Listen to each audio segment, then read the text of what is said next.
Olá, novamente, né, pela sexta vez agora, né, dou um bem-vindos para todo mundo aí na nossa última conversa. Eu sou a Camila Diogo de Souza, sou pós-doutoranda sênior e pesquisadora visitante da Universidade Federal Fluminense, da UF. Sou coordenadora do TAFOS, o grupo de pesquisa sobre práticas mortuárias no Mediterrâneo Antigo, né, e em conjunto com a minha colega, a professora Adriene Baron Tacla, também da Universidade Federal Fluminense, docente de História Antiga, do Instituto de História, da UF, a gente vai dar continuidade hoje, na verdade, finalizar o nosso ciclo de conversas intitulado Doenças, Práticas de Cura, Saúde e Suas Histórias, né, que foi realizado pelo Nereida, está sendo, né, ele foi realizado pelo Nereida, o Núcleo de Estudos de Representações e de Imagens da Antiguidade, da UF, e com o apoio do TAFOS, né. Hoje, na nossa sexta, né, conversa, é a nossa última conversa do ciclo, né, a gente vai encerrar falando um pouquinho sobre as práticas de curas milagrosas, sobre as práticas terapêuticas milagrosas na Antiguidade, né, com as curas divinas de Serapis, no Egito Antigo, Asclépio, ou Esculápio, né, que a gente até falou um pouquinho com o professor Yves Roland, né, na Roma Antiga, Asclépio na Grécia Antiga, e a sua durabilidade e continuidade até a Itália medieval, né? Nossa convidada de hoje é uma convidada muito especial, é a professora doutora Clarice Pretre. Ela é formada em Letras Clássicas pela Universidade Paris 10, Nanterre, na França, né? Ela possui mestrado e doutorado em Grammaire Comparée, né, gramática comparada, na École Pratique des Hautes Études, né, em Paris. Tá? Ela foi membro da Escola Francesa de Atenas, a EFA, entre 1994 e 1998, e atualmente a professora Clarice é pesquisadora do CNRS, o Centro Nacional das Pesquisas Científicas na França, né, do laboratório que chama UMR 8210, o ANIMA, né, que é um laboratório de antropologia e história dos mundos antigos, né, da antiguidade no geral. Ela é também pesquisadora aqui no Brasil, né, do Núcleo de Estudos da Antiguidade, né, da Universidade do Estado do Rio de Janeiro, a UERJ, tá, e do Núcleo de Pesquisa dos Ex-Votos, o NPE, que é parte integrante do GREC, o grupo de pesquisa que busca estudar a memória social em dimensão mundial por meio do cyberespaço e com o advento das mídias locativas da Universidade Federal da Bahia, da UFBA, né. A professora Clarice também faz parte de um projeto de pesquisa multidisciplinar e internacional que é intitulado Miracle, né, Milagre, né, que é a Mobilité Internationale de Recherche autour des connexions et des limites des ex-voto, né, então a mobilidade internacional das pesquisas sobre as conexões e os limites dos ex-votos, né, que integra pesquisadores tanto do México quanto do Brasil.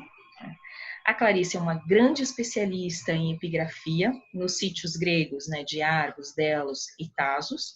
Ela já esteve aqui conosco no Brasil 2 vezes, pessoalmente, né, hoje virtualmente, né, apresentando conferências, seminários, palestras e ministrando cursos de extensão, participando de eventos, né, organizados pela USP, né, e pela Bahia também, né, e pelo Rio de Janeiro. E a professora Clarice possui uma produção científica em francês extensíssima, tá? Mas também inclui obras em português, sendo autora e editora de vários livros sobre epigrafia, oferendas e ex-votos na antiguidade, por exemplo. Tá? Não vou citar a lista extensa da professora Clarice, da produção científica da professora Clarice, vocês podem encontrar isso na academia dela, no currículo, tá? Ou a gente pode indicar e enviar essa bibliografia para vocês. Cito apenas que ela recentemente, né, editou um livro, né, junto com o professor José Cláudio Alves de Oliveira, da Universidade Federal da Bahia, que se chama, em português, que se chama Se Eu Quiser Falar com Deus, Histórias e Lugares dos Ex-Votos, né, em 2018, que é uma área que ela tem pesquisado bastante recentemente e suas conexões com a antiguidade.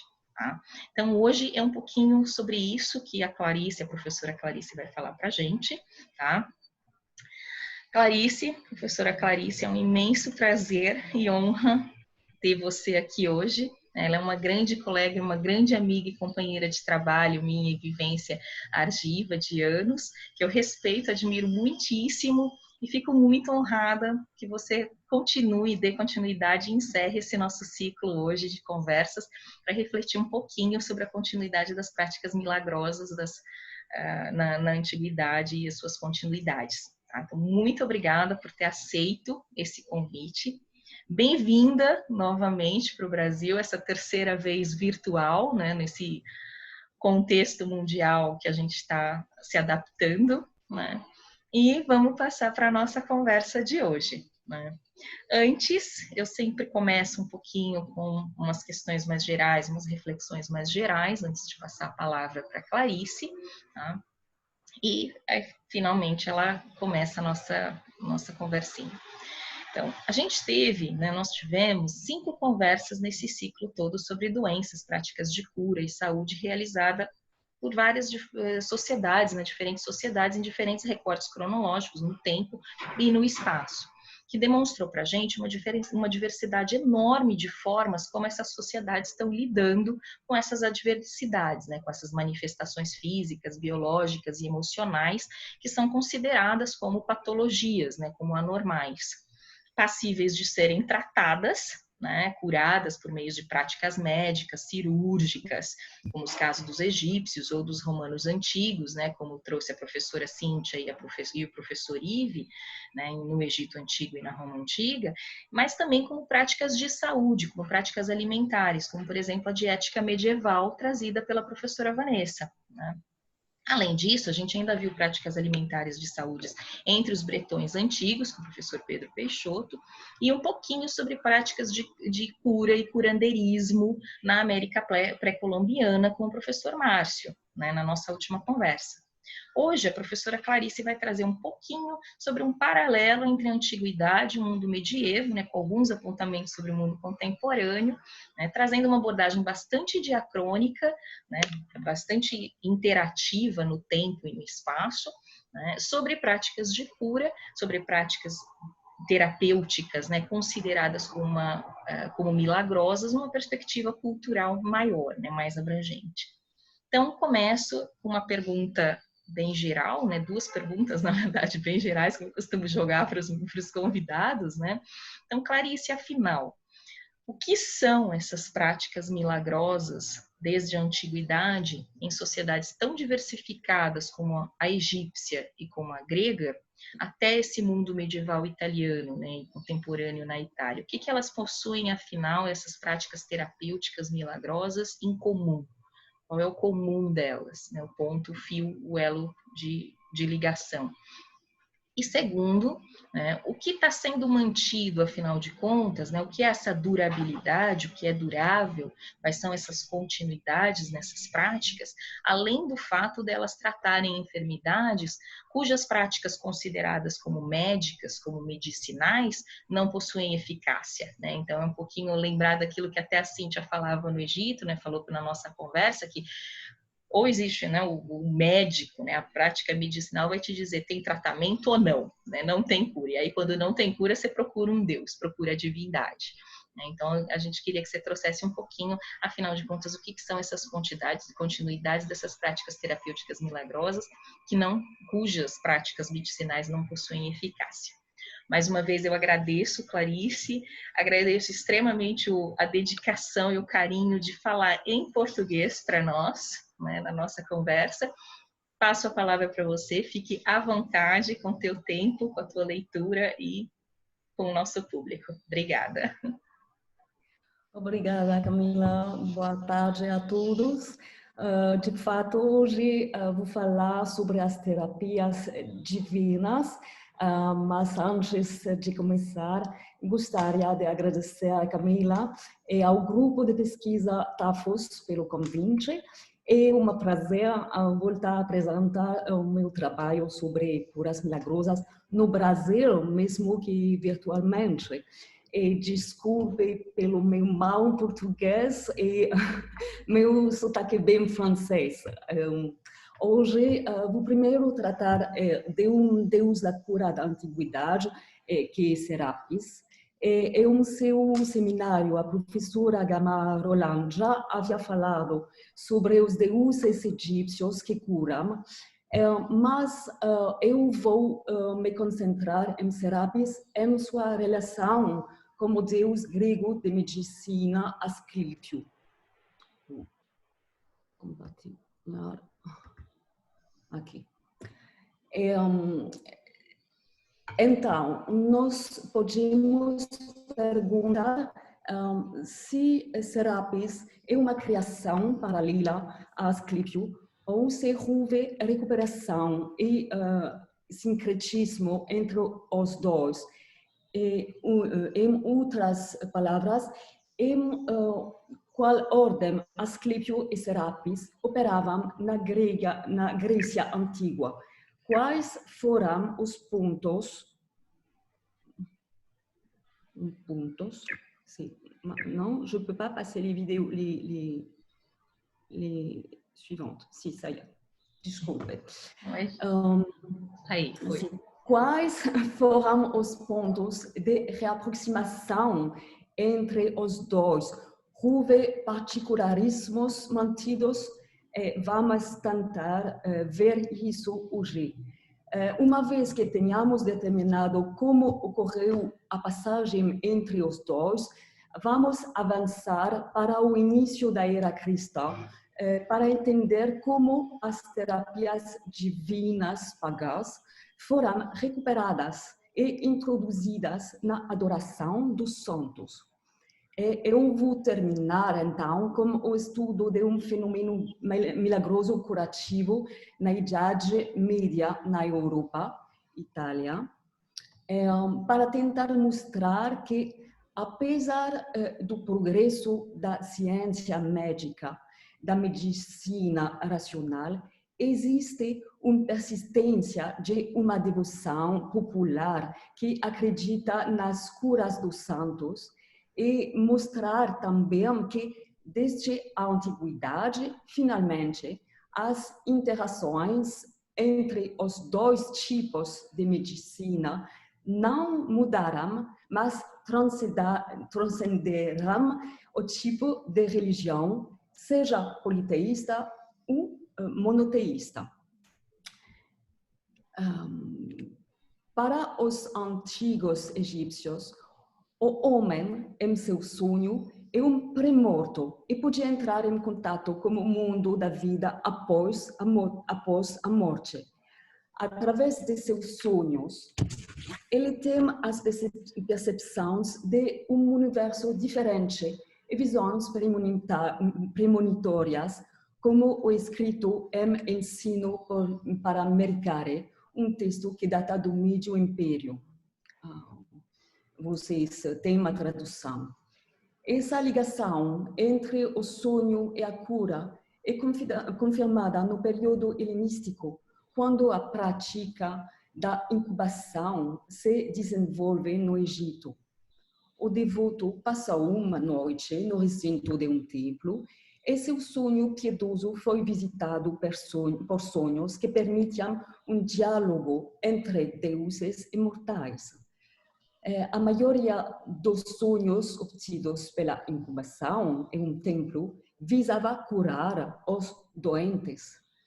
Nos sanatórios ligados aos grandes santuários do período tardio, não apenas essas curas milagrosas eram praticadas, mas também a arte médica. A capela do Templo de uma Aranha em Deir el-Bahri, um prédio ao lado do grande santuário de Hathor, em Dendera, ou uma sala do Templo de Seti em Abidos, eram famosos por curas milagrosas que os pacientes recebiam por meio de um sonho, durante o qual a divindade indicava-lhes o remédio de cura ou pela consulta de um oráculo. Obter uma cura era uma das exigências mais consistentes feitas a todos os deuses. Embora algumas divindades pareçam mais especializadas, como Imhotep, Asclépio e Isis. Este duplo aspecto de Deus curador e intérprete dos sonhos que caracteriza os Serapis. Desde o começo da época helenística, parece-me ser uma das justificativas mais fortes para a instituição desse culto pelos primeiros Ptolomeus. De fato, a adoração helenizada do deus de Mênfis poderia ter sido instituída para a população grega do Egito, a fim de substituir o egípcio Osíris. A lembrança das maravilhosas curas está muito presente em toda uma literatura apologética. Escritores como Geminos de Tiro, Artemon de Mileto ou Demetrios de Phalerum deram a história dos tratamentos ordenados pelo Deus durante os sonhos. Demetrios de Phalerum escreveu também hinos em honra de Serapis que restauram sua visão. Artemidoros de Éfeso dá a história de várias dessas aparições noturnas, enquanto Aelianos evoca certas curas superadas por Serapis. Logo, a Serapia de Mênfis e Canopus se tornam famosos. Estrabão menciona que havia terapiaia, no grego, isto é, histórias de curas similares para aquelas preservadas em Asclepião de Epidaurus. Temos dois documentos datados do segundo século antes de Cristo e provavelmente vindos de Canopus, que são particularmente interessantes. O primeiro é uma tabela de libação, aparentemente é difícil para mim. Nada existe. Aparentemente, tá perfeito. O segundo é um relevo votivo. Aqui existe. Aqui. É um relevo votivo. Os dois esvotos são decorados com a coroa Apef, um penteado característico de Osíris, com duas orelhas humanas que enfatizam a qualidade da escuta das divindades, mas podemos lembrar também uma cura auditiva, como a dedicação de olhos de vidro, mármore ou ouro, pode marcar o reconhecimento do devoto por uma cura oftálmica. A análise da documentação mostra que os pacientes não foram aos templos em busca de um milagre, mas sim de uma receita que pudesse aliviá-los ou de um tratamento feito no santuário. E os deuses distribuem receitas, por exemplo, temos carne de burro para uma dor terrível, eu cito, como diz uma inscrição. Fora do Egito, o papel da divindade curadora é raramente atestado no período helenístico. Em Delos, no entanto, Serapis e Isis aparecem em contextos terapêuticos a partir de meados do século II a.C.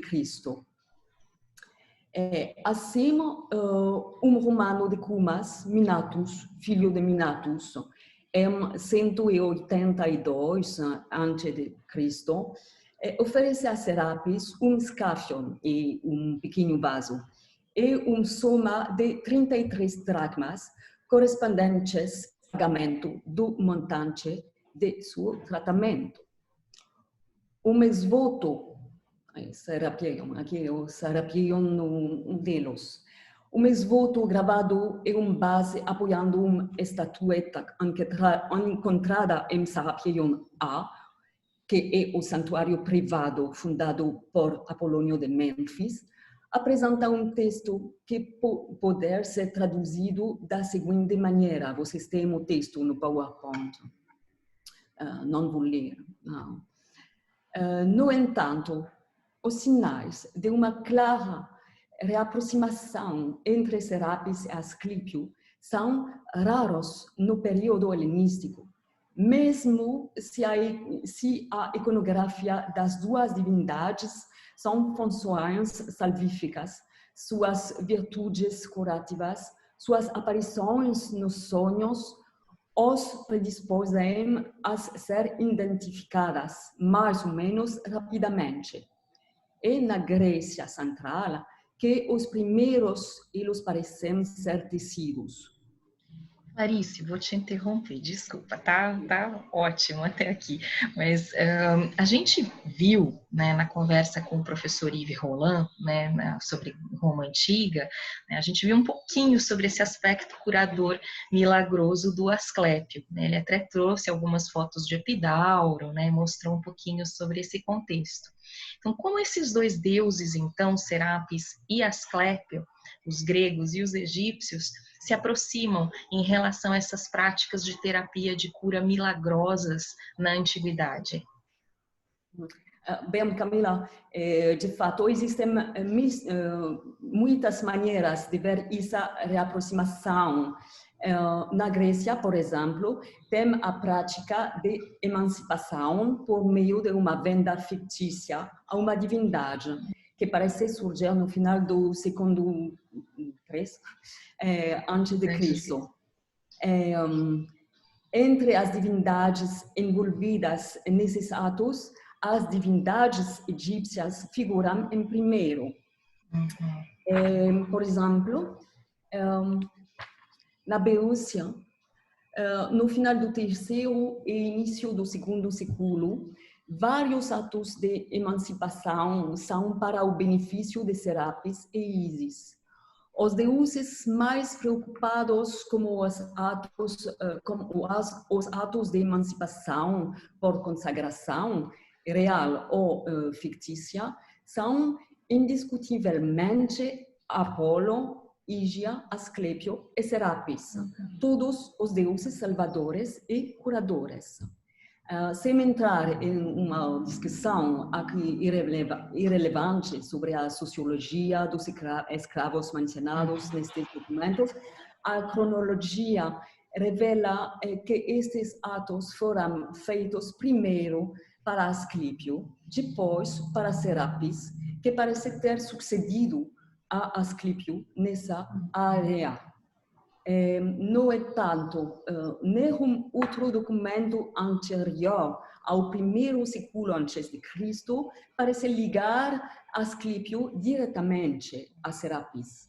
Esta reaproximação funcional entre as duas divindades salvadoras é esboçada a partir do período helenístico na Grécia Central, como parecem indicar os atos de emancipação que acabei de mencionar.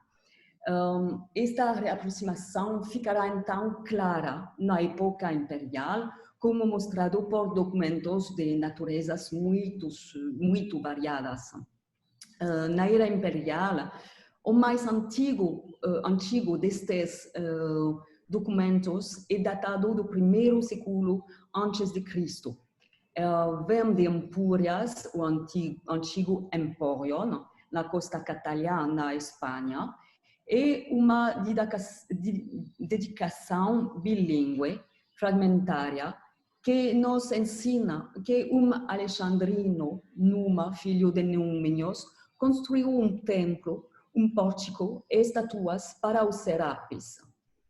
Esta fundação opera em um contexto particular, ou de uma transformação importante do tecido urbano da cidade portuária, por um lado com a construção de uma verdadeira cidade moderna, de estilo romano, e por outro lado com a renovação da antiga cidade grega, induzindo uma espécie de competição entre as duas cidades. O resultado é o embelezamento geral de bairros bastante degradados, e em um deles estava os santuários de Asclépio. a remodelação desse temenos, o temenos é a área sagrada de todo o santuário, em que aparentemente o Aedes, isto é, o trono de Serapis foi construído, afetou a muralha da cidade, mas também outros espaços públicos, o que demonstra a responsabilidade dos oligarcas locais nessas modificações. Não há razão, no entanto, para dizer que Serapis foi identificado como Asclépio, como foi alegado. O desenvolvimento inverso parece ser encontrado em Argos. Você vê, Camila, eu consegui falar sobre a nossa cidade.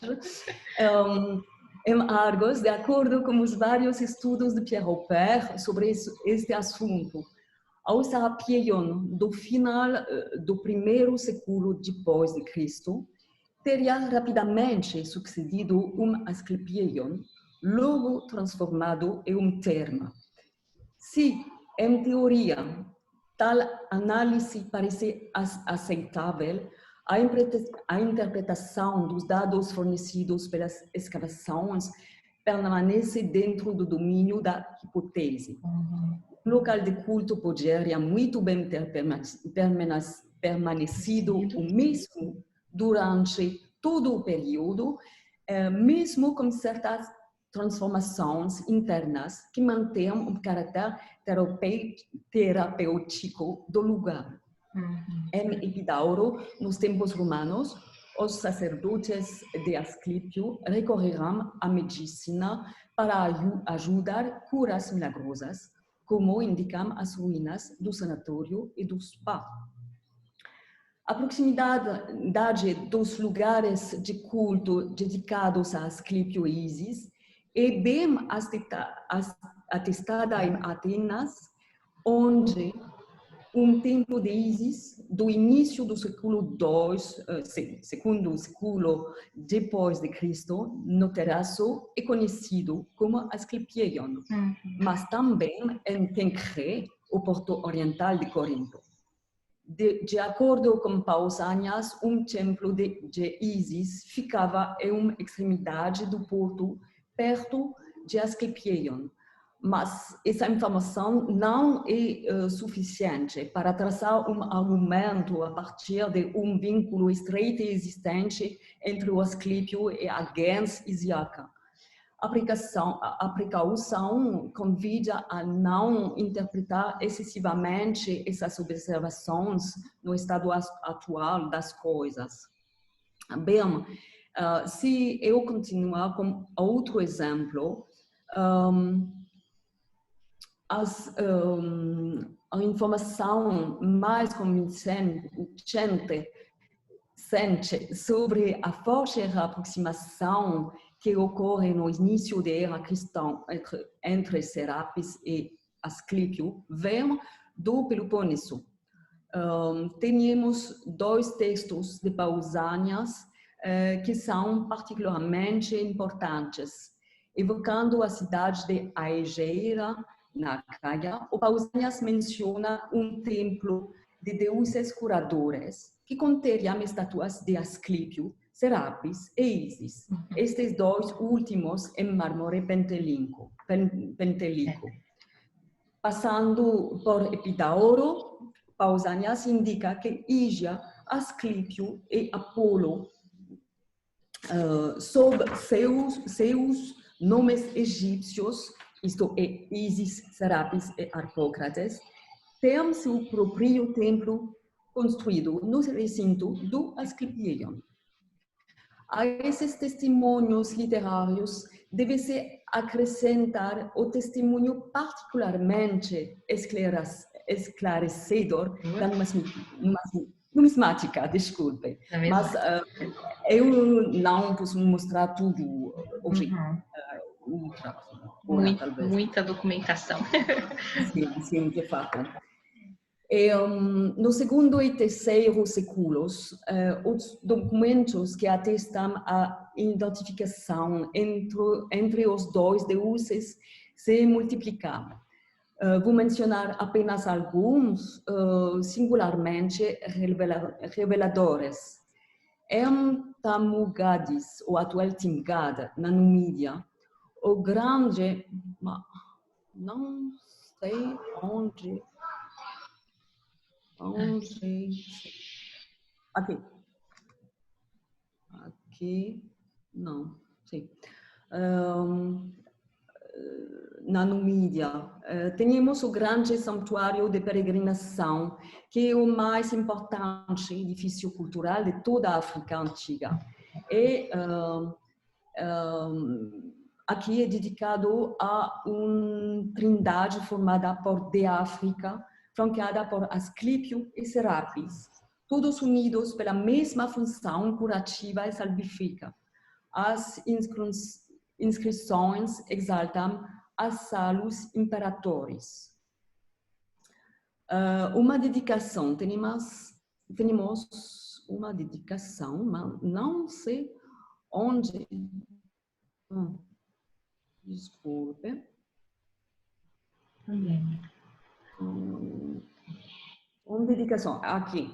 Uma dedicação latina de Legio, atual Leão, em nas Astúrias, datada do segundo século depois de Cristo, endereçada por um pai e seu filho para Asclépio, Salus, Serapis e Ísis, divindades e protetores da saúde. Esqueci de traduzir para português, mas não é difícil. Outro documento que eu quiser mostrar é o último documento desta seleção, mas não menos importante. Vem de Israel de Homs, na Líbia, e uma estrela de mármore na forma de naus, um templo, laidado por duas colunas jônicas. No centro, vocês podem ver um frontão triangular decorado com acrotério nas extremidades, e como um busto de Serapis, como um calatos na cabeça. Abaixo, entre as duas colunas, temos uma serpente com a boca aberta e o penteado de Serapis, como o conteúdo da inscrição, convidam a datar este documento do tempo dos Severos. Não vou ler em latim, mas apenas a tradução.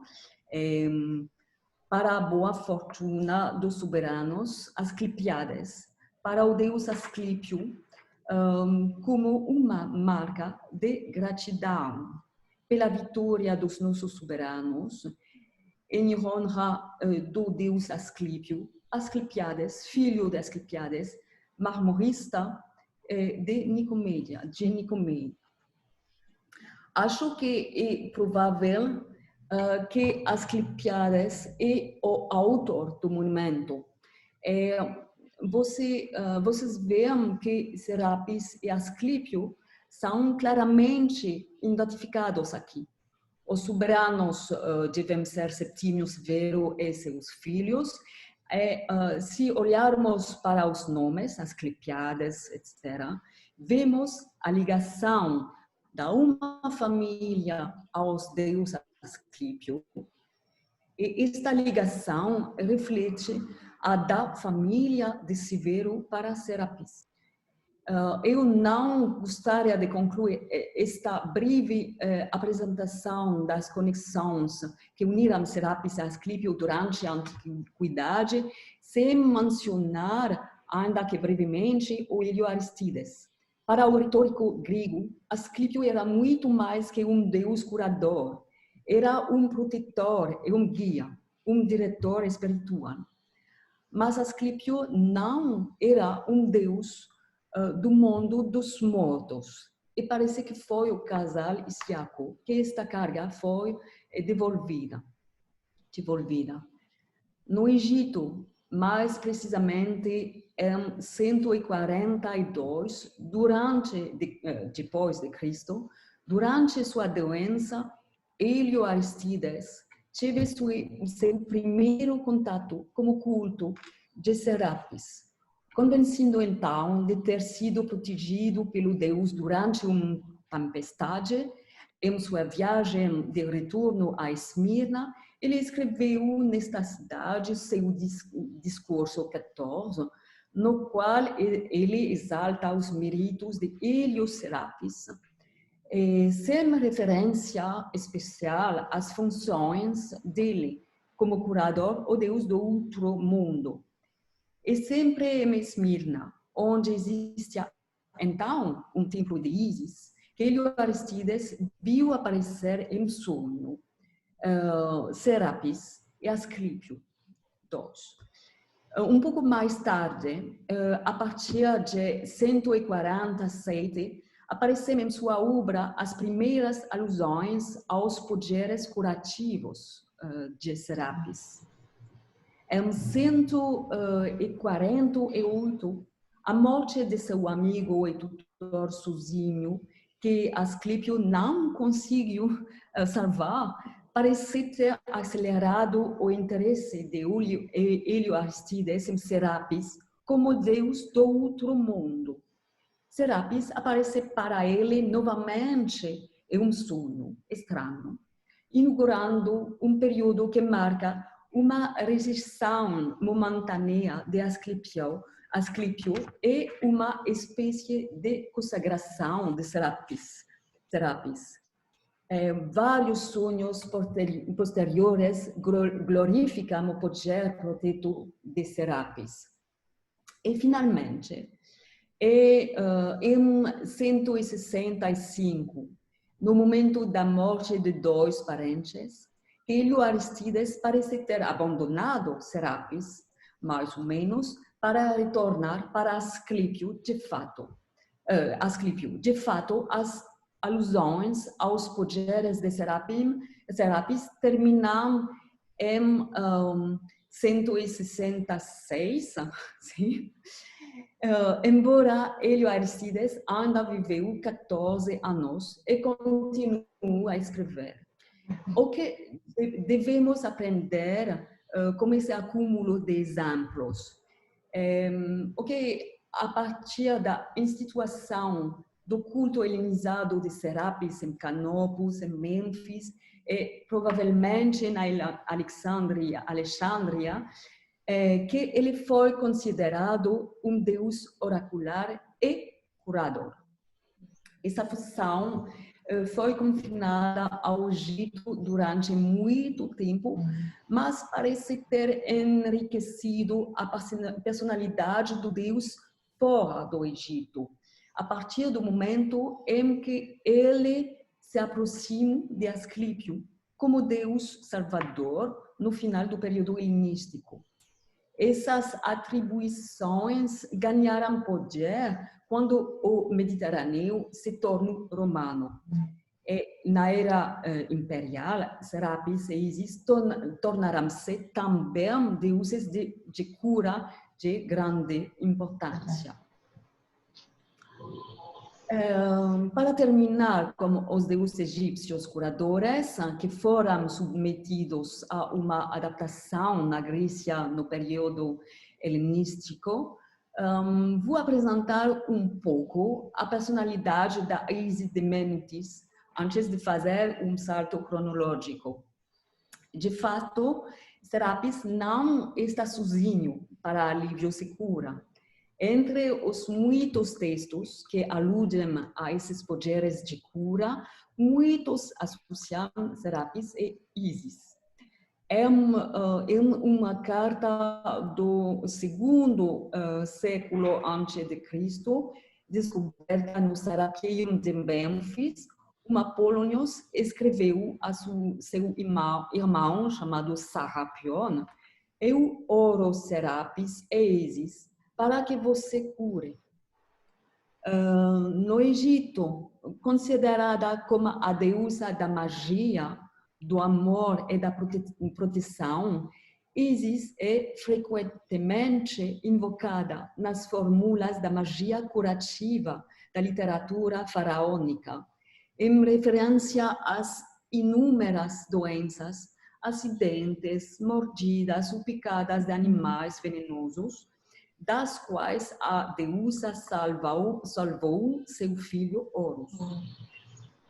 Uma fórmula de um papiro de Berlim afaz, eu cito, o médico do Deus que conforta o Deus.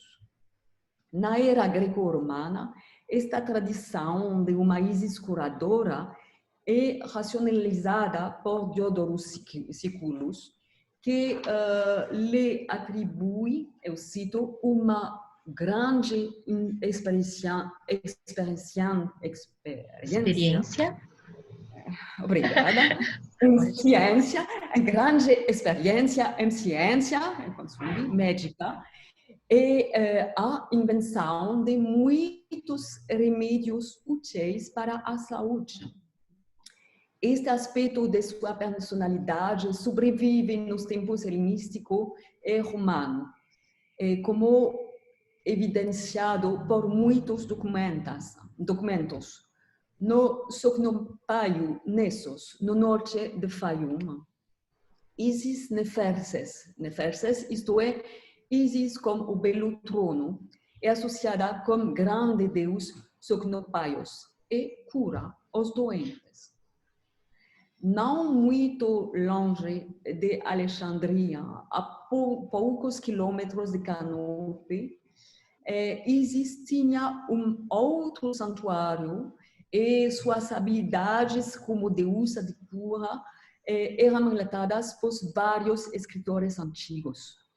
A Isis de Menutis, você vê, encontrei um documento excepcional aqui.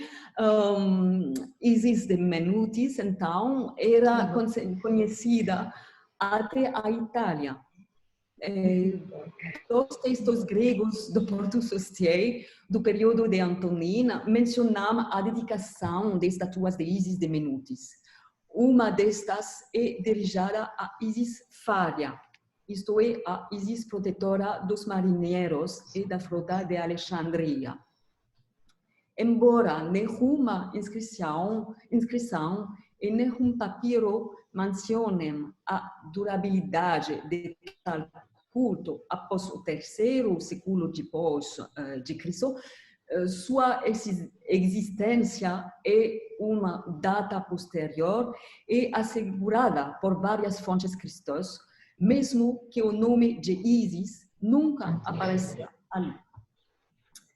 Na perspectiva de transformar Alexandria em um importante centro do cristianismo, a destruição de Serapion foi mais importante que a destruição dos templos de Isis.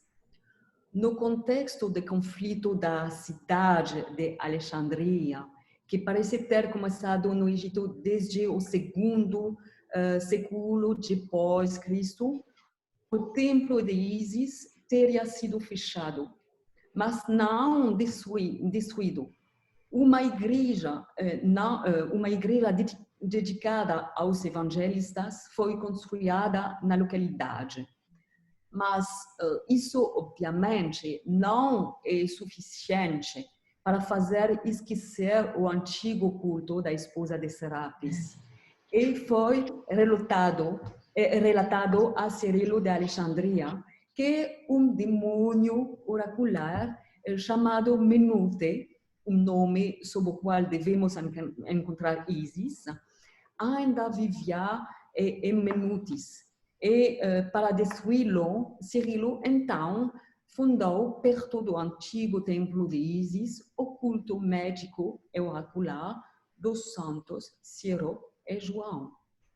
Vocês veem aqui a evolução interessante do paganismo ao cristianismo, como santos. Mas, apesar do rigor das leis em vigor durante um século, a adoração de de Isis continuam visivelmente em torno de seu oráculo por causa da tolerância dos cristãos do lugar. Este Isis, ou melhor, o demônio, venha na ocasião de aparições oníricas, ilusões fantasiais no grego, e aparições que os intérpretes, os onirócritas no grego, explicarão depois aos devotos. Vou pular os detalhes da destruição do templo de Isis, porque tudo nesta história é suspeito, mas o que eu quero dizer é que este processo é comum.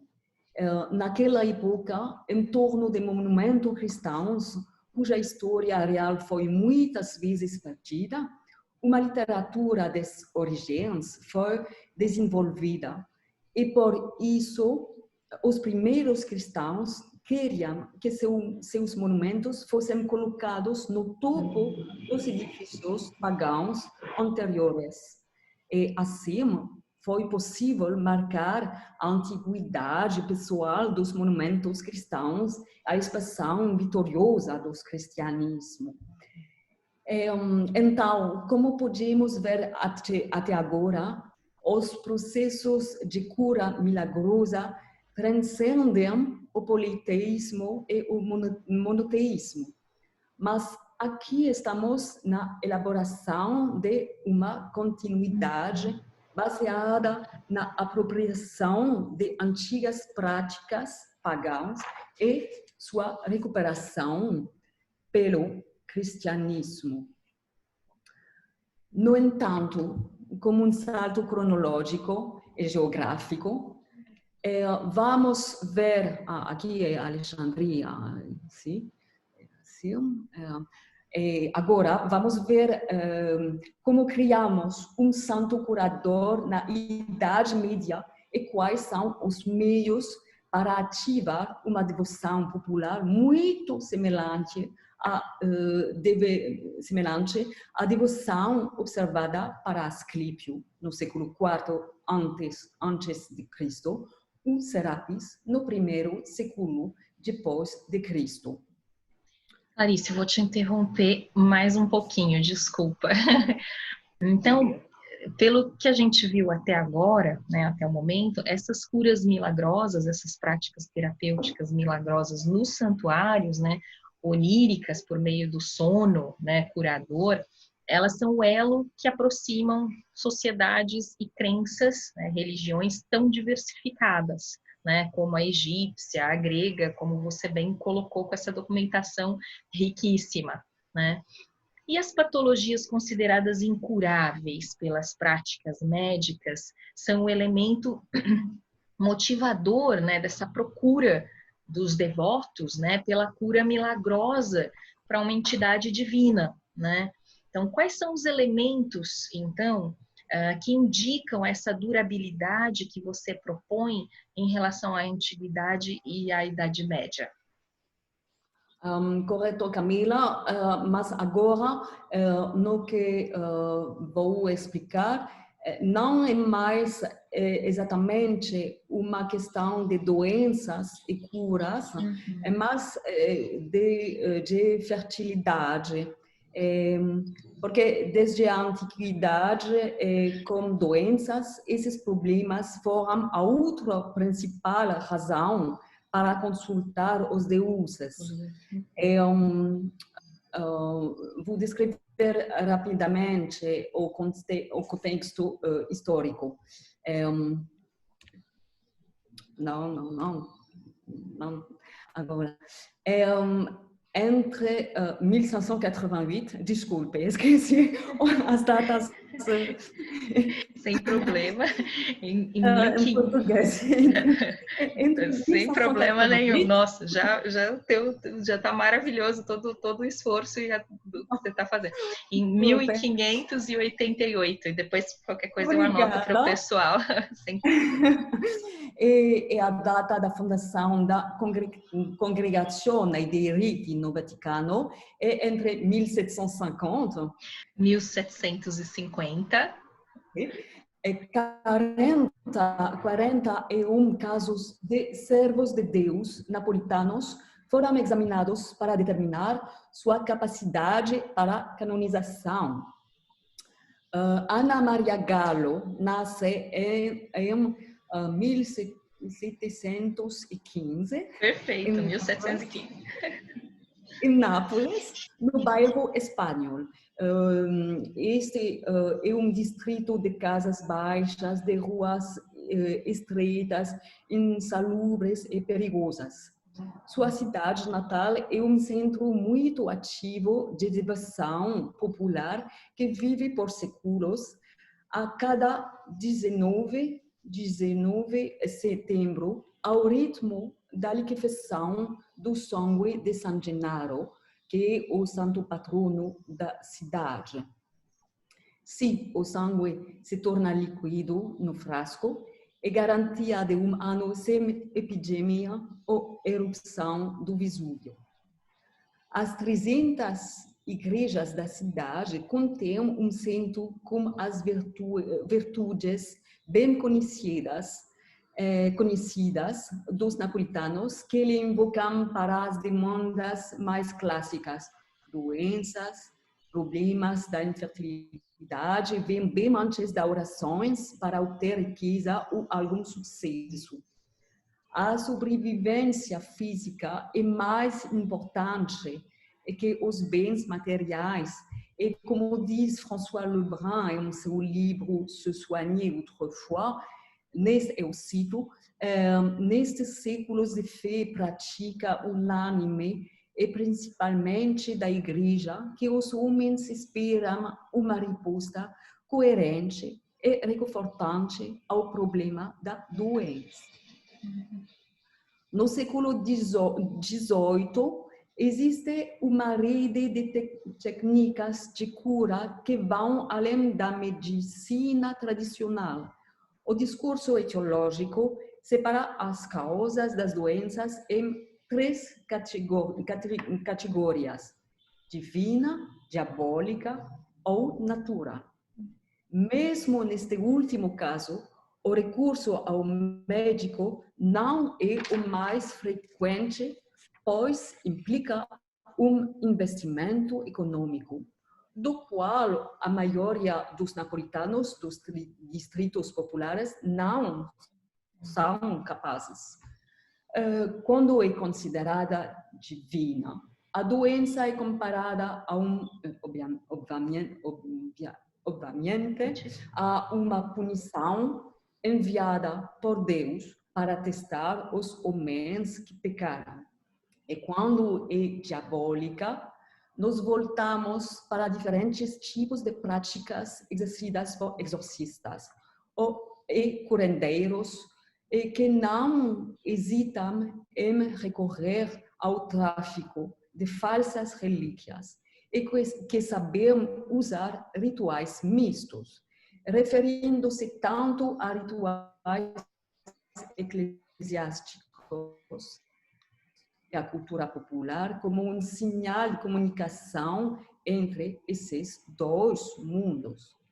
Diante deste desvio da cura milagrosa divina, a missão da Igreja no século XVIII é tentar reduzir estas intervenções através da propaganda em favor da única eficiência dos santos e da Virgem. Por esta razão, a Igreja instala em Nápoles uma determinada parte do clero que está envolvida em cuidar dos pobres da cidade. Esses servos de Deus tratam racionalmente, mas acompanhando a terapia das orações a vários santos invocados de acordo com suas especialidades. Temos, por exemplo, São Biagio para doenças da garganta, São Donato para a epilepsia, ou São Paulo para tarantismo, que é uma doença peculiar ao sul da Itália, que continua até hoje. A religião e a medicina estão intimamente ligadas. No século XVIII, em Nápoles, e o clero secular constitui seu pivô essencial. Dentro deste clero, trabalham assim as, eu cito, freiras, traduzo, freiras da casa, chamadas bisocche, monarque em casa. Aquelas mulheres que se devotavam a Deus fora dos muros do convento despertavam ciúmes e rancores da parte do clero regular e nem sempre eram bem vistas pelas autoridades eclesiásticas romanas. Agora é importante notar imediatamente o paradoxo que existia na competição para o povo entre a medicina dos homens e a terapia divina.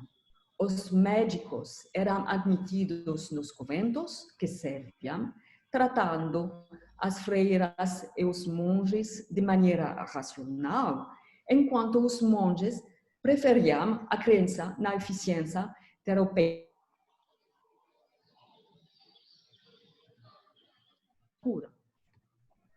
As histórias milagrosas preservadas nos arquivos diocesanos consistem essencialmente em uma descrição do sofrimento ligado à doença, e sua ênfase está na causa perdida para os médicos, com fórmulas, por exemplo, abandonado por todos no momento da extrema unção, ou enviado por médicos, ou os médicos desistiram de tratá-lo.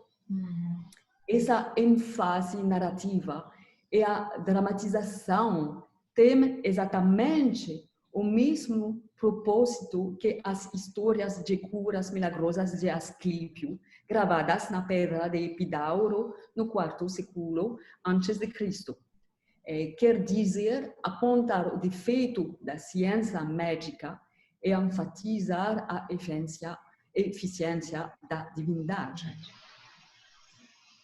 Aos 16 anos, em vez de 40, contra o conselho de seu pai violento que quer se casar com ela, Ana Maria, já apelidada de Santarella, por causa de sua devoção e sua presença na igreja de Santa Lucia Croce, entre para a ordem secular de São Pedro de Alcântara, reformador franciscano, que lhe convém pelo enfoque na pobreza, penitência e oração.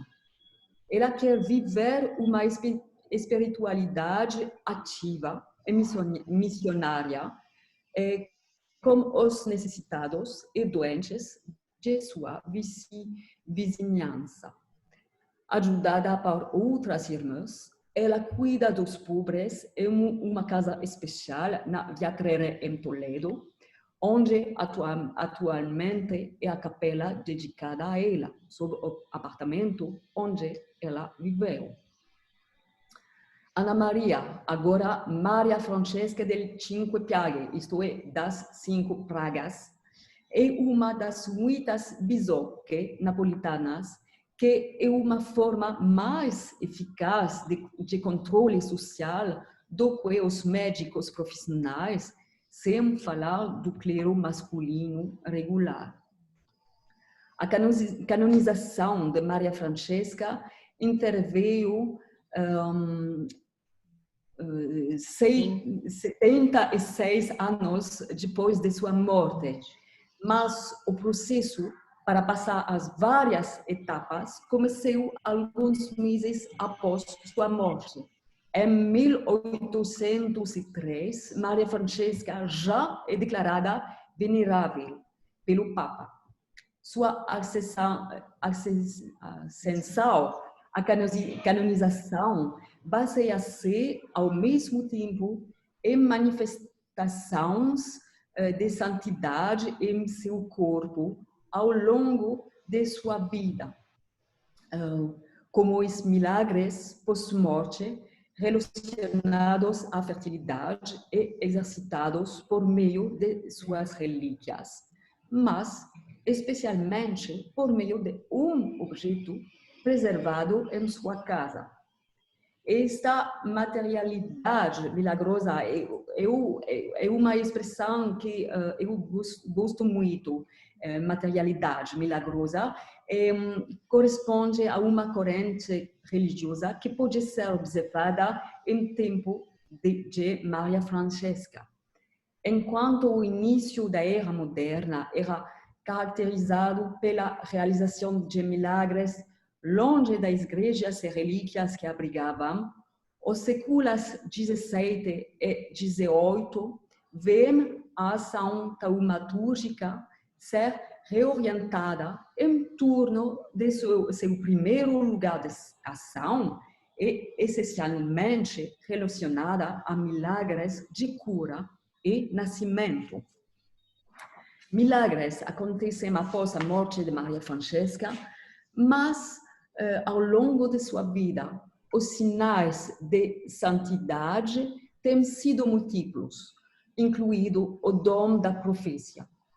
Muitos anos antes, por exemplo, ela previu a Revolução Francesa, ela recebeu Francesco Saverio Bianchi, a quem ela previu santidade, e, por exemplo, durante a Primeira Guerra Mundial, os habitantes do bairro espanhol do Nápoles foram misteriosamente poupados pelo bombardeio, depois de muitos deles terem visto a santa avisá-los em seus sonhos. Você vê, sempre temos a interação dos sonhos. No entanto, o sinal mais evidente de santidade de Maria Francesca é a aparição recorrente dos estigmas. Desde os estigmas de São Francisco de Assis, claro que sabemos todas as dúvidas sobre a veracidade dessa manifestação física. Os estigmas de Maria Francesca, no entanto, resistirão à suspeita valentemente, graças a muitos testemunhos estabelecidos durante sua vida, após exames cuidadosos. O mais detalhado é o de Dom Pascalnetti, um dos confessores da santa, cujo relatório sobre as feridas de Maria Francesca alimentou muito o processo de canonização. Eu vou ler o texto.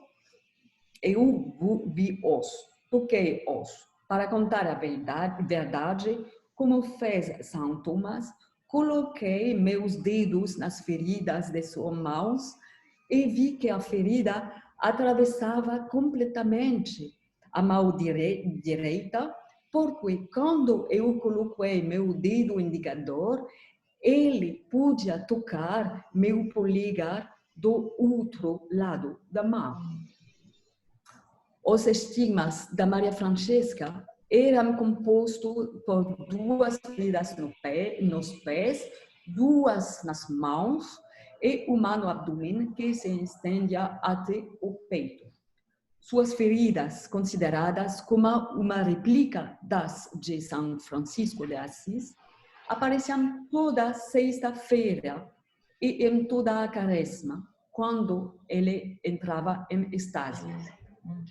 Nos outros dias, uma membrana cobriu eles, mas era possível vê-los. Não vou entrar no debate sobre as origens e as explicações dos estigmas, mas vou lembrar que os postulados dos estigmas na Igreja continuam a ser numerosos hoje. no século XX, houve mais casos de estigmas relatados do que nos 4 séculos anteriores. Até 320, até 1907. 1907. Obrigada. 321 foram oficialmente registrados. Um século depois, chegamos ao número de 500 nas igrejas protestantes e católicas consideradas em conjunto. Também foi estabelecido que há mais mulheres do que homens para suportar os estigmas. Evidentemente, a igreja contém a ligação estabelecida por vezes entre a histeria, a autossugestão e este caráter feminino dos estigmatizados, argumentando o papel que as mulheres têm desempenhado como Jesus na cruz. Aqui vocês veem o caso de Therese Neumann, que dá origem a debate e não sei se é possível, se é real. Para a Maria Francesca, mais tarde, observaremos uma réplica exata de seus estigmas no Padre Pio, que morreu em 1968. 1968. Obrigada. E canonizado em 2002, mesmo que os estigmas do último ainda causem controvérsias. Nós vemos, então, que há sempre dúvidas sobre os estigmas, mas os de Maria Francesca não levantaram tais disputas e, portanto, foram colocados na lista de evidências de sua santidade durante sua vida. E como eu disse antes, a era moderna vê o retorno do milagre da cura ligado às doenças incuráveis. Quando olhamos para os processos de canonização napolitanos do século XVII e do início do século XVIII, as patologias milagrosamente curadas representam quase 60% dos casos dos prodígios, mesmo que às vezes seja difícil identificá-los, tanto que a nosologia é apenas a sua infância. Em segundo lugar, há um milagre ligado à dificuldade de conceber uma criança e seus corolários, uma gravidez difícil e um parto perigoso. Toda a vida de uma jovem esposa era imediatamente condicionada por sua capacidade de procriar, e a pressão social e familiar alimentou os médios sobre a fertilidade feminina e, depois, engendrou comportamentos combinando crenças populares e orações aos santos. Além de atenção dada às fases da lua, por exemplo, para datas que favorecem a procriação, a mulher aumentava suas chances de fertilidade invocando Santa Ana, por exemplo, que é a padroeira da fertilidade desde o século X. Um outro exemplo em Nápoles e em todo o sul da Itália, para aumentar a fertilidade, as mulheres esfregam um peixe em seus corpos nus, simbolizando tanto o sexo masculino quanto o peixe miraculoso do arcanjo Rafael. Na primeira metade do século XVII, em Nápoles, mais de um quarto das mortes de mulheres em idade fértil foi relacionado ao tempo do parto. Acho que é muito. É muito.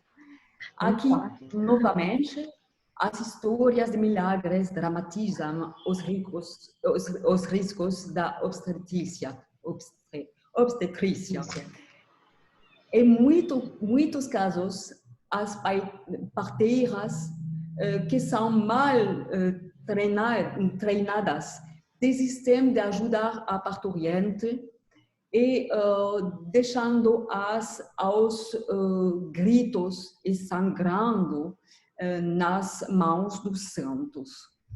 A principal causa de um parto difícil em Nápoles no século XVII era 18, desculpe, era de fato a posição transversal da criança. As histórias falam, eu cito, de criatura que não podia escapar ou colocando só um pé para fora da barriga. No entanto, lembro que a primeira operação cirúrgica conhecida e bem sucedida de uma cesariana e uma mulher viva e que sobreviveu data dos anos de 1500. 2 séculos depois, a asepsia, obviamente, ainda não é controlada nos bairros populares napolitanos, e mesmo que uma cesariana fosse tentada ou não, levava, na maioria dos casos, à morte da parturiente. Vocês entendem, é compreensível, portanto, que neste contexto de riscos em torno da procriação, o recurso aos santos e a expectativa de um milagre seja o tema de todas as orações femininas da época. Sobre práticas religiosas, e aqui vou entrar em detalhes em breve, a especialização de Maria Francesca em torno da fertilidade e do nascimento bem cedo na sua vida, depois de outro milagre que não mais está relacionado à morte, mas ao nascimento de Cristo.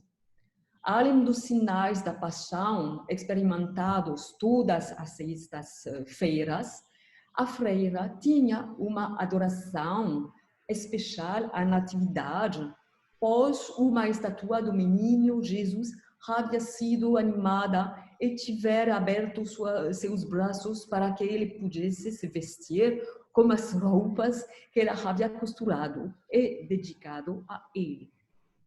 Essa transição de um status de cura para uma figura materna pode, portanto, ser explicada sem paradoxo pela transferência da maternidade sagrada e divina para uma maternidade popular e humana, como uma dupla identificação da Virgem Maria para Maria Francesca e da Maria Francesca para as mulheres do seu bairro, depois de Nápoles, depois da companhia.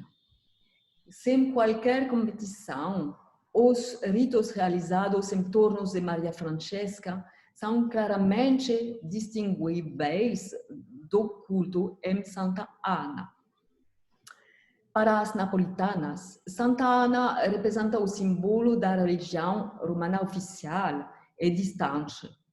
Por outro lado, pouco depois de sua beatificação em 1843, a Maria Francesca se tornou, em todo o sul da Itália, a referência essencial para qualquer mulher que desejasse ter um filho.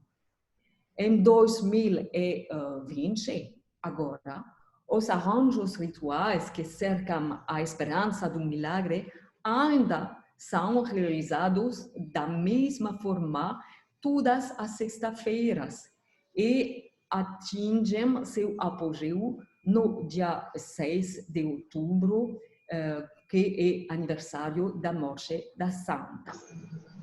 E eu te interrompo então de novo, Clarice, com mais uma perguntinha. E como esses ritos, então, que estruturam essas práticas milagrosas em torno da santa, como que eles estão funcionando? Como que eles funcionam? Sim, então, eu explico na prática. Eu testei para você, Camila. Funcionou? Então, cada mulher deve ir à casa da santa e começar com uma visita ao apartamento, onde podemos ver tudo o que contribui para a realidade da sua santidade.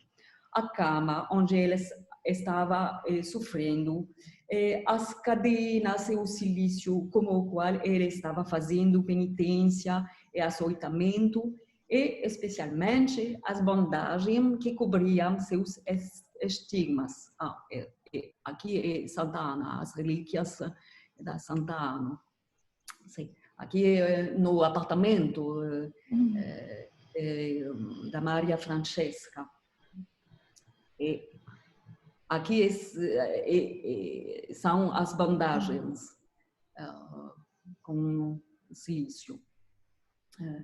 Este caráter tangível de seu martírio e de sua santidade condiciona a mulher que vem visitá-la e que é então convidada a sentar-se na cadeira em que Maria Francesca descansou quando seus estigmas apareciam em cada sexta-feira. A freira, em seguida, se envolve em um breve diálogo com a visitante para saber se vem para ter um filho ou orar por sua família. Então, a freira coloca na barriga da mulher um relicário contendo um osso e cabelos da santa. Eu vou contar uma coisa, eu testei, eu fui e sentei na poltrona. Como eu só queria informações para minha pesquisa, a irmã achou que eu era jornalista. Eu fui perseguida com seus gritos: jornalista, jornalista. Ela te expulsou da casa, então, né? Você não foi procurar cura, Clarice. Acho que eles não gostam muito de jornalista, então, né? Não, de fato, não gostam. Depois de uma curta oração e uma benção, a futura parturiente é liberada. O caráter original do ritual em torno da Maria Francesca é tanto um resultado do caráter popular de suas relíquias, quanto do padrão de pensamento que anima todas as mulheres que vão ao santuário. De fato, não agora. De fato, sabemos a importância das virtudes relacionadas às relíquias preservadas nos lugares sagrados da Igreja Católica. Mas, além dos ossos, dos vários elementos orgânicos ou dos tecidos, mais raros são os testemunhos da eficiência de um objeto que pertenceu a um santo. No caso de Maria Francesca, também é a transferência de uma função primeira passiva deste objeto, de seu assento, aquele de descanso de uma freira durante as dores da paixão, em favor de uma virtude secundária ativa, aquela de fertilização milagrosa de mulheres casadas. A ancoragem material da devoção na vida cotidiana napolitana é constantemente renovada pelo uso diário do trono de Maria Francesca por 150 anos. 50 anos, o que nunca é o caso dos ossos de relíquia. Não tem nenhuma devoção diária em relíquias que aparecem em uma liturgia e calendário preciso. Por exemplo, o sangue de San Gennaro, que mencionei antes. A mesma transferência, e vou terminar com esta análise, é observada nas motivações que animam essas mulheres. Eu entrevistei as mulheres no caso. Longe de conhecer a história do santo, santa, elas veem de um único postulado taumatúrgico. Se a Virgem conseguiu ter um filho, o milagre de procriação pode ser reproduzido na dimensão humana com a ajuda de uma freira. A transferência da natividade sagrada para o nascimento secular é claramente expressada aqui. Vou passar rapidamente sobre as oferendas votivas abundantes para a santa depois de um feliz nascimento. Aqui, quando chegamos, o primeiro quarto em seu apartamento está cheio de fitas cor-de-rosa ou azuis, como o nome dos recém-nascidos bordados no meio, e com anatômicos exvotos pendurados em torno da estátua da santa aqui. Vocês podem ver. Há também dipinti do século XIX. Os dipinti são essas pequenas pinturas votivas pintadas com o esquema narrativo codificado.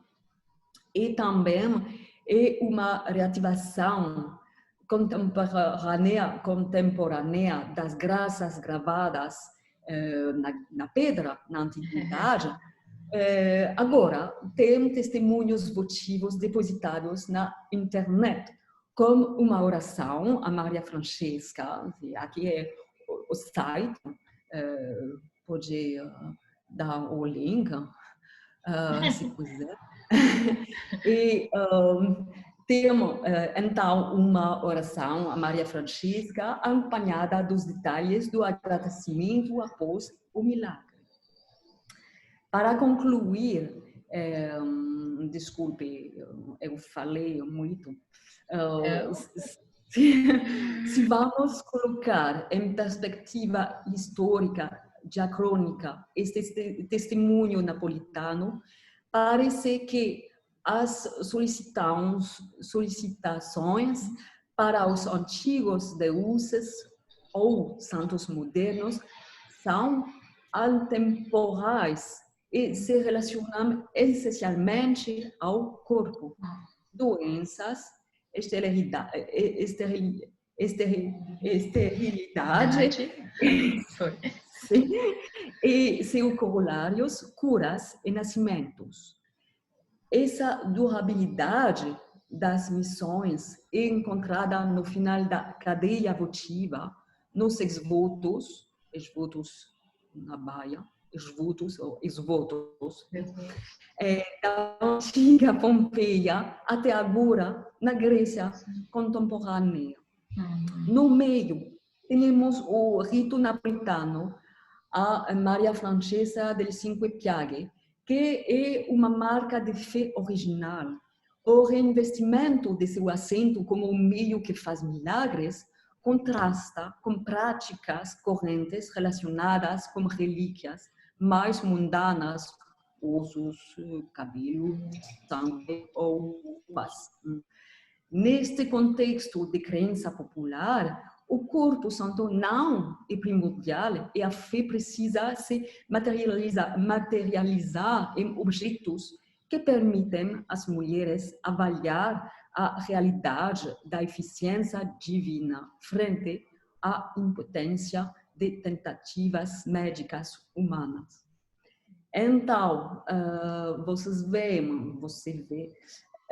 eu também de Asclepio a Santa Maria Francesca via Serapis demonstrar a sustentabilidade de alguns gestos antigos, quer dizer, da fé não irracional em relação às curas milagrosas.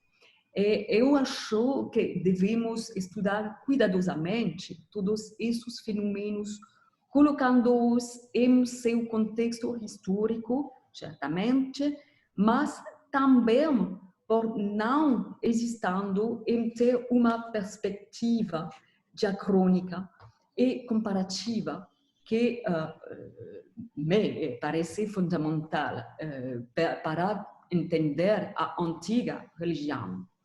Resta-me agradecer novamente a Camila e enviar todos os meus melhores votos de coragem aos brasileiros neste período difícil.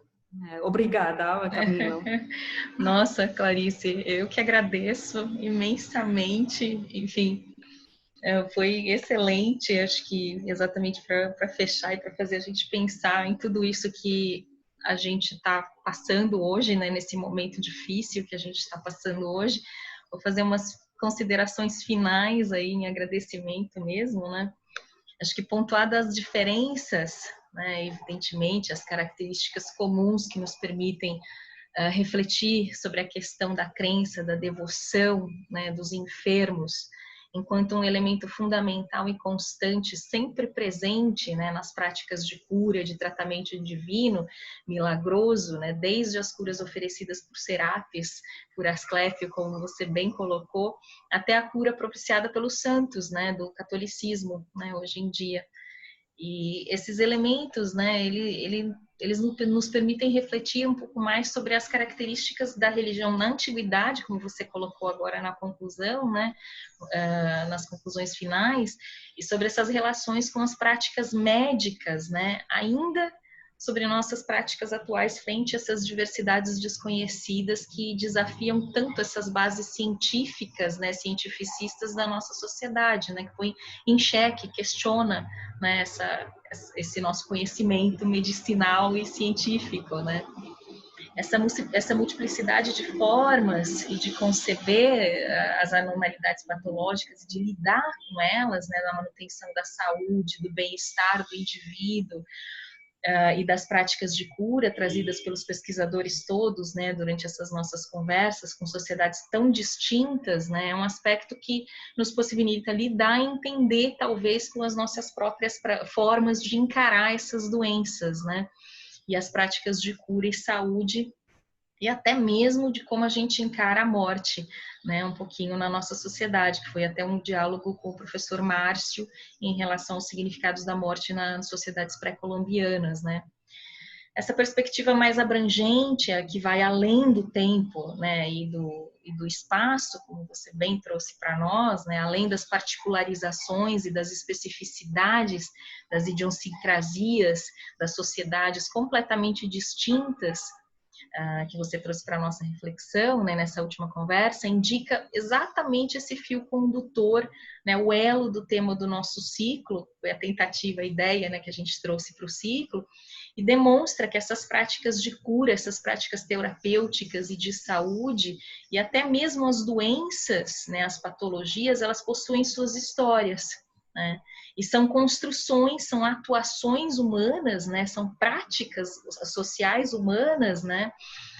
E individuais riquíssimas que proporcionam um leque, uma forma diversificada da gente entender e lidar e se relacionar com o mundo físico, né? Com o mundo natural, também com os animais, né? Um pouquinho lembrando de novo, né, da América pré-colombiana sobre o curandeirismo, né? Com a natureza em si, a botânica, né, as plantas, as ervas e etc.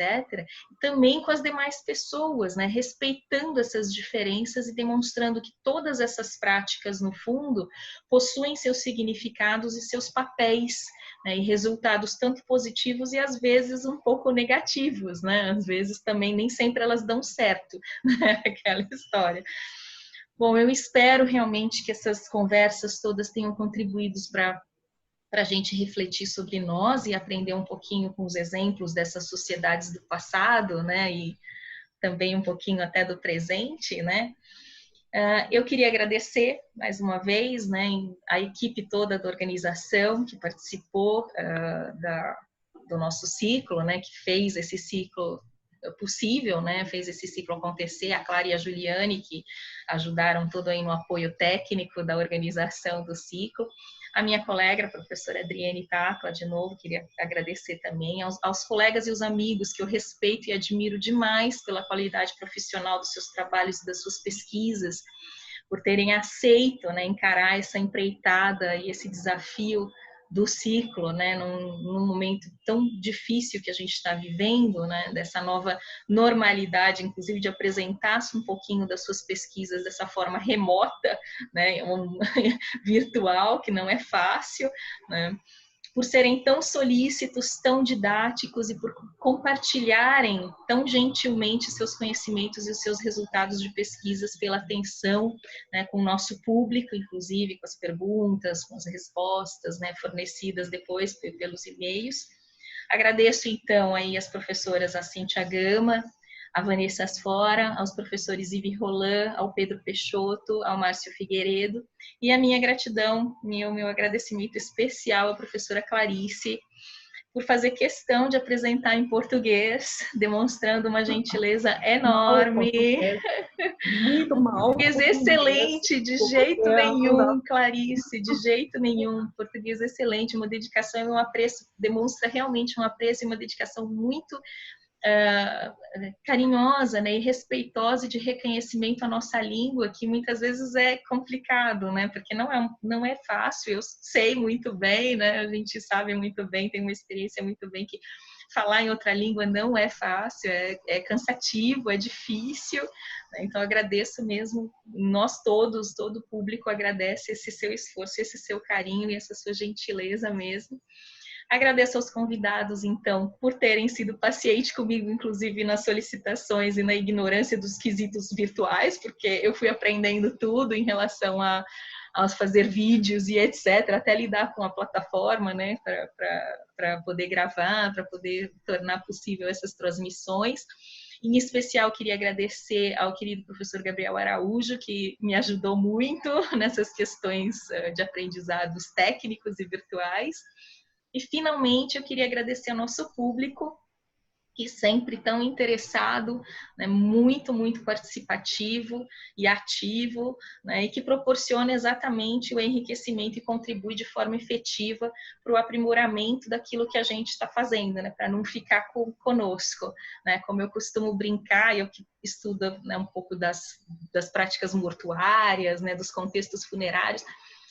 Para mim não faz sentido nenhum a gente levar para o túmulo aquilo que a gente aprendeu, né, durante a vida, que a gente conquistou durante a vida. Então, compartilhar isso, esse conhecimento com as pessoas e interagir é a melhor forma da gente atuar e conseguir contribuir na nossa sociedade. Então, agradeço demais vocês todos.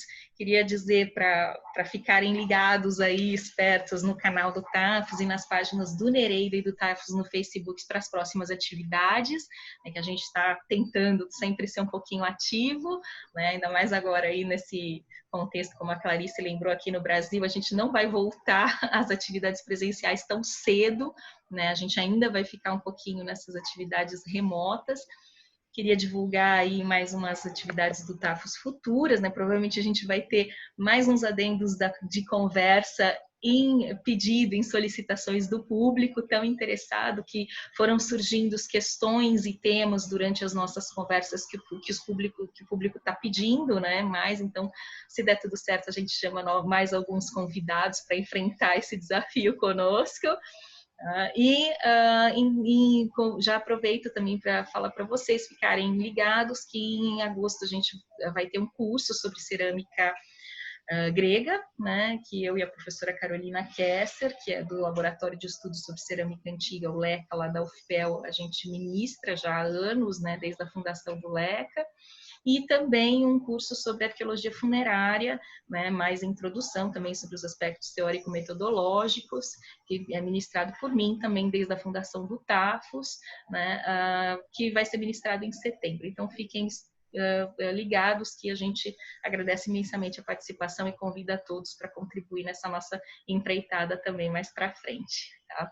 Provavelmente, como eu falei, a gente vai ter mais 2 conversinhas, mas eu divulgo para vocês na página e a gente vai acertando as inscrições e etc.